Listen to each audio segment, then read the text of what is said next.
Okay, so one thing I wanted to tack on to the Sherlock Holmes argument, whatever. I know I start off every video with okay, so I'll work on it.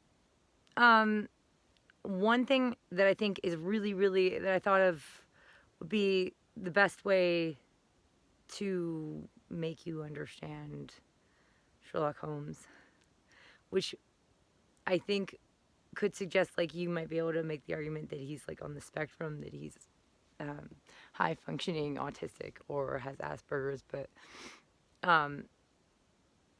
is not a sociopath or a narcissist. So the part where I was kind of channeling Sherlock Holmes and was going like in the previous video, like, I don't have to be nice to you. You know, I'm the reason why your daughter's not being murdered right now. Like as if Sherlock Holmes was saying that to a parent who was like offended because he said something kind of crude to them.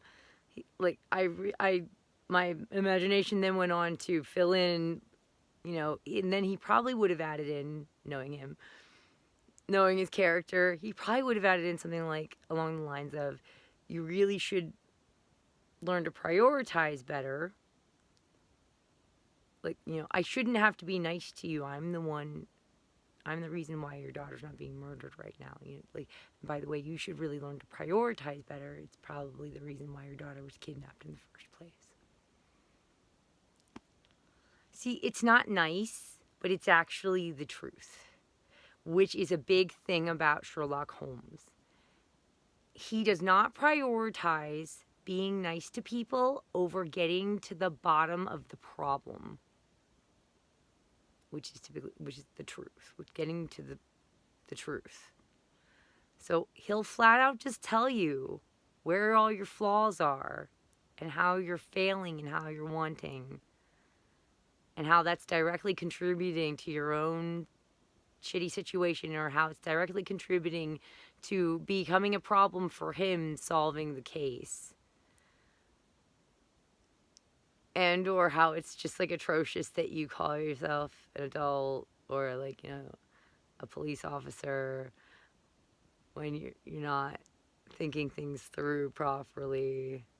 So how could you possibly do your job any justice or do people who have had their human rights violated any justice? You know, like, it's not nice. You know, like, I'm gonna be making a video about, like, obviously I keep meaning to make the videos about the cops.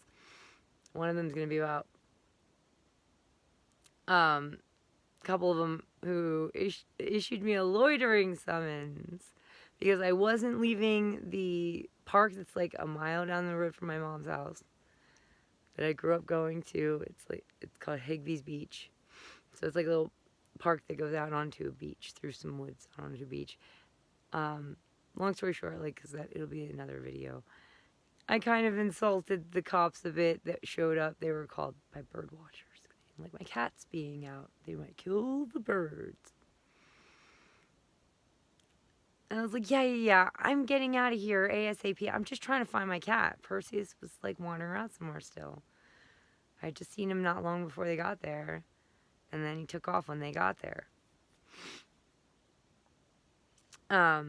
He took off like 15 minutes before they got there because the bird watchers started yelling at me.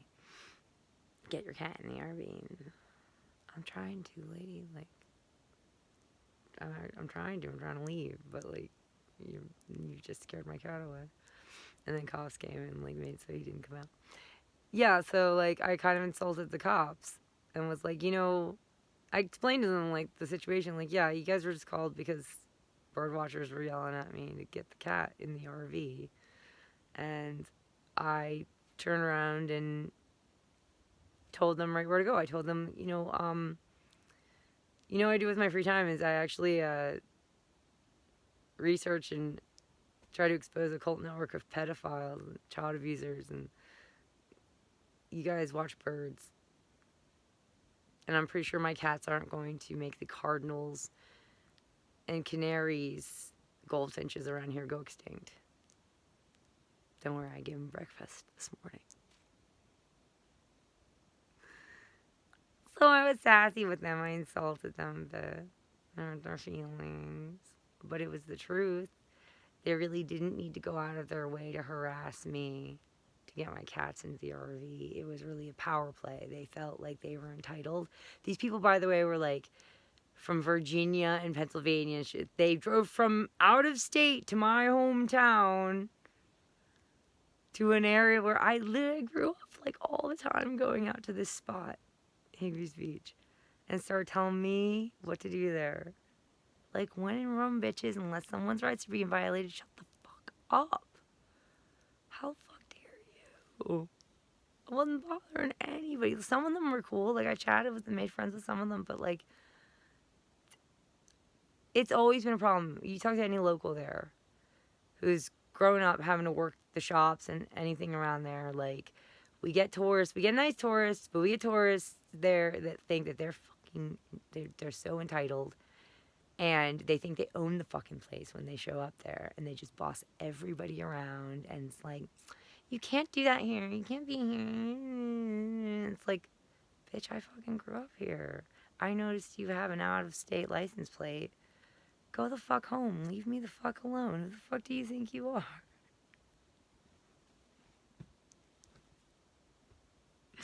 How about that? How about I go to your hometown and fucking start yelling at you when, you cross the street outside of a crosswalk. Jaywalking. I'm gonna call the cops because you're not following the rules exactly.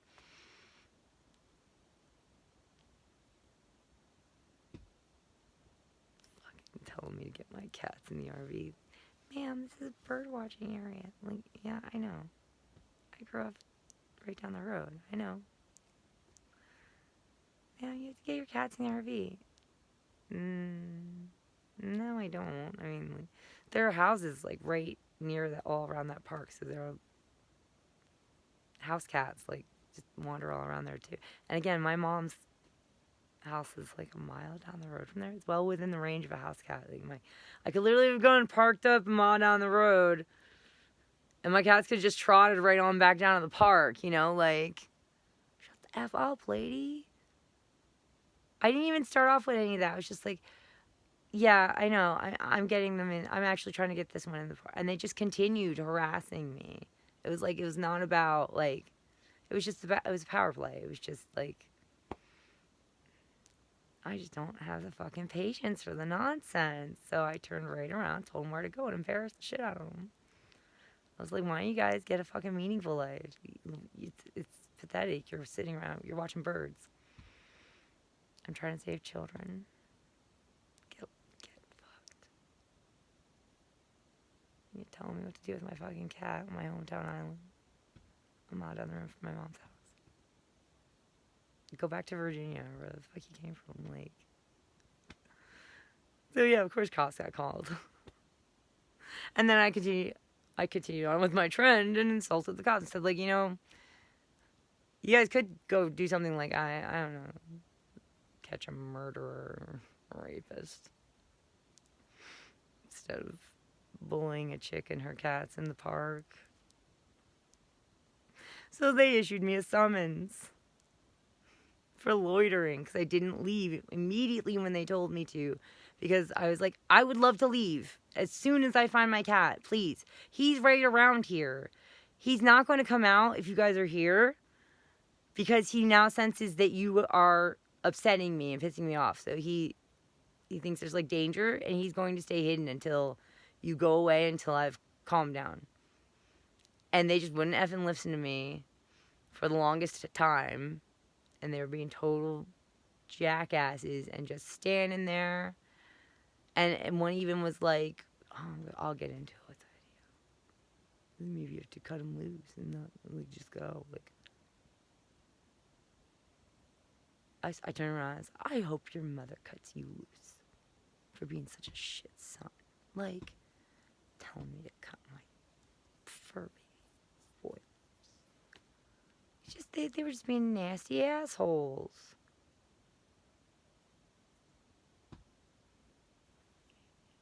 So, yeah, and I was right, too. Finally, they left. Finally, they decided to, like, be human beings. They were like, well, you have 2 hours, and if you're still here in 2 hours, you're gonna be towed. Like, And I was right. Like 5 fucking minutes after they left, he came out. And for the longest time, they're just standing there. And I was looking, like calling for him. Everyone was like, dudes, please go, please. He's not going to come out if you're here. He knows you're upsetting the shit out of me. He knows. Like, he's scared of you. And you're giving off, like just roid rage vibes. Like, like musclehead vibes. Like, ugh. I don't like it. And so they don't like it. Like, they're my cats. Duh. He's not going to come out. They just acted like they didn't know, like, how animals behave. Anyway, I'm sorry. I just went completely, like, off on another tangent.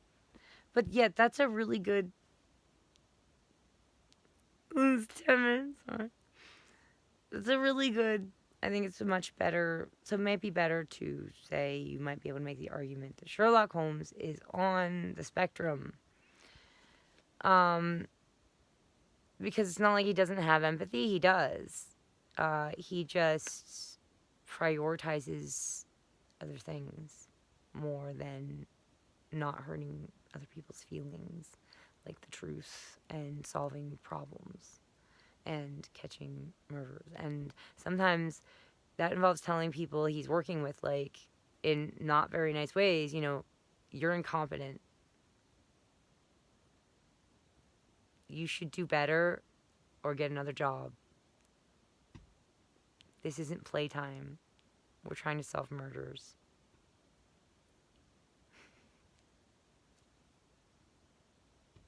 Or maybe if you weren't such a selfish prick and were paying closer attention to your kid wouldn't have been, like, I don't know, kidnapped in the first place. But you're welcome for finding them for you before they were murdered. Raped and murdered. You're welcome for that. You know why I did that? Because I pay attention. You should start doing that with your kid. Pay attention. You see how Sherlock Holmes goes, like how he works. He has empathy. He has plenty of empathy. But if you're a selfish prick, or you're and typically if you're incompetent, it means you're a selfish prick. Typically, or you're disabled, like, and you shouldn't be doing certain jobs, like, like. So if you're a selfish prick, he does not give a shit about your feelings. He is not going to hold back. That's Sherlock Holmes. He's not a narcissist. Not in my opinion. That's not my call, at least. I don't think he's a narcissist. So go ask the professional psychologists, I guess, that have read the stories, what they think. But I don't think he's a narcissist, and I don't think he's certainly not a functional sociopath. He's just very picky and choosy about who he shows empathy and compassion towards. I think he just automatically shows empathy with his detective skills and his ability to figure people out. I mean, like, if you want, like, I won't give you a book example. I'll give you a movie example because more people will likely be able to relate to it. So the Robert Downey Jr. version, the scene where he goes and meets Watson's fiance for the first time at dinner. And he's able to put himself in her shoes enough to figure out, so not only did he take cues from things like the bit of splash of ink on her ear, so on and so forth, but he had to combine those visuals, those little cues, with being able to put himself in the shoes of a woman, her age, so on and so forth. So there's that kind of empathy. There's cognitive empathy. You can make the case he's maybe a little bit low on affective empathy. And I'm trying to actually think of examples either way, and I don't have any from what I recall reading or seeing. Whether he lacks or has affective empathy, which affective empathy is more like when you see someone get hurt and you're like, oh, you can almost feel it. I just heard someone actually just the other day saying, like, oh, I felt that. Like, they saw someone get hurt and they felt it. That's affective empathy. That's very important, especially for mothers rearing kids. It's very, very important to have a good amount of affective empathy. And so, yeah, like personality disorder people can have good cognitive empathy, but not so good affective empathy. Um, so I don't know. I just don't think that that was just never the jive I got from him. It was just that he was very much like an artist or a writer or something, in that he needed his space to be set up a certain way in order for him to think and function properly, focus properly. So I understood that. And that he just had no patience for incompetence and for selfish people and for narcissistic people. And yeah, no, I think the story with the woman really shows. I think he does have affective empathy. Think about the story with the woman, with Irene Adler. He doesn't even like charge the dude for, was he a duke, for the whole case. In the end, he charges him. He charges him the picture that he was charged. He was tasked to retrieve from her, and he didn't want the picture for the dude. He wanted it for Irene Adler. He was very impressed with her. I don't know. Maybe that doesn't suggest that could still be Hannibal Lecter. Maybe, man. I don't think he's a functional sociopath. I don't know. I think the fact that he's so good at being at his detective work suggests that he has a healthy amount of not just cognitive empathy but affective empathy. I think he's just very self-controlled and selective and picky about who he shows his empathy and compassion towards. And I think he understands that the more competent you are at your job and at just things in general, and I know this is calling myself out for being just like a total child, but the more competent you are at things, the more you take responsibility for yourself. The less narcissistic you actually are. So when he meets up with incompetence, he sees just a big child, and he does not have any patience for it. And he doesn't reward it with being polite.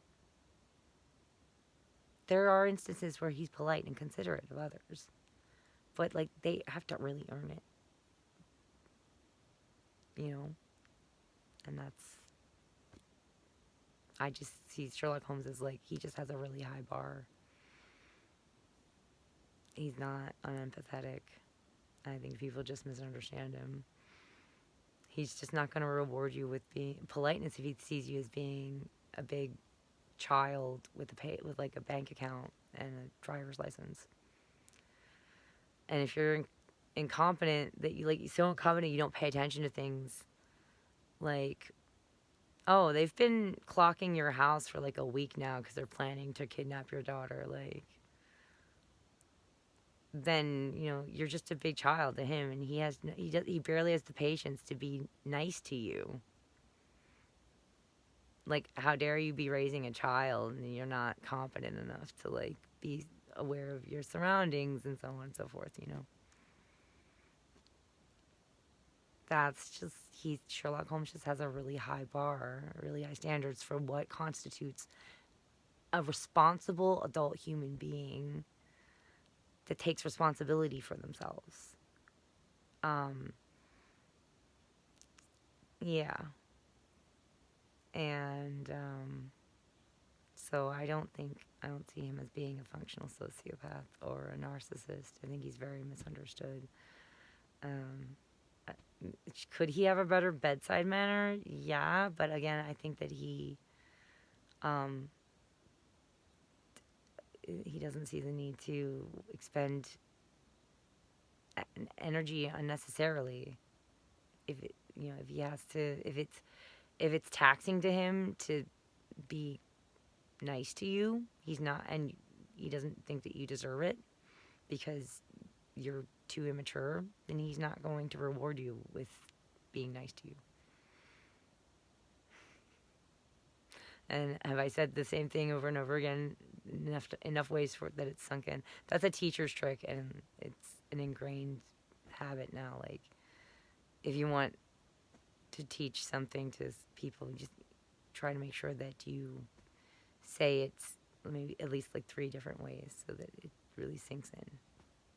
So now it's at over 20 minutes, and I'm going to go ahead and shut this down. There was more that I was thinking I wanted to say along with this, but it's late. It's got a job. It's down south. Now I need to figure out money for gas to get down there. But it's a sweet deal. It's like I would love it. I know I would. The whole setup.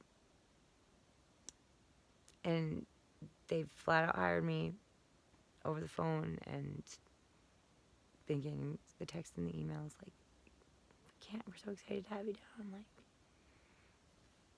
doing cool shit that I'm excited to do. Like, gotta figure out the gas situation. It's straight up gonna be like $450, $500 in gas to get down there, because it is, so it's at least roughly like a 9 to 10 hour drive. And this thing, the RV, is about $50 for a quarter tank of gas. And I can get about an hour on the road, an hour's drive out of a quarter tank.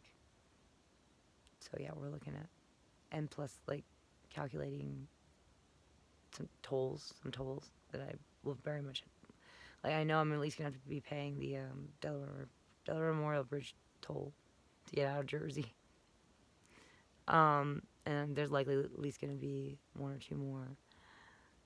So yeah, we're looking at like at least $450, $500 just to get down there. But it's a sweet deal. It's the best option really right now. So I'm like looking at rideshare stuff, trying to figure something out. Nobody, I don't think, really wants to go. Like, nobody really wants to like hitch a ride from Jersey down south right now. It's not it's the coast. I'm trying not to say exactly where I'm going, in case you're picking up on that. So this feels so nice, massaging my scalp.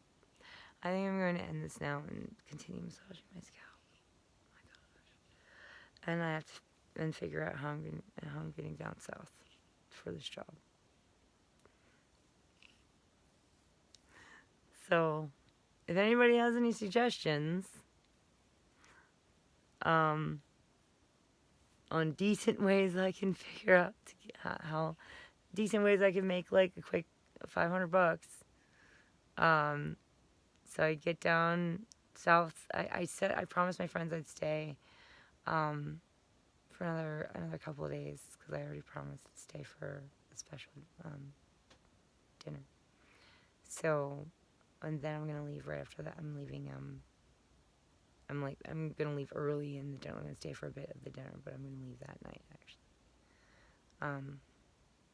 So yeah. If anybody knows how I can get my hands on a quick $500 in the next couple of days, so I can get down south for a job, like a real cool job that's like, rent paid, like, I get to park up my rig, for free, and then I get salary to do this shit. So it's pretty nice. Like, if anybody knows, has any ideas, quick $500, I don't know, that doesn't involve surgery. I'm not doing that. I'm just selling my eggs or something. I don't think that it's doable in 2 days anyway. So I'm like, dudes have it so easy. They just have to like walk into a room and jerk off, and they get paid like $50 at least or something.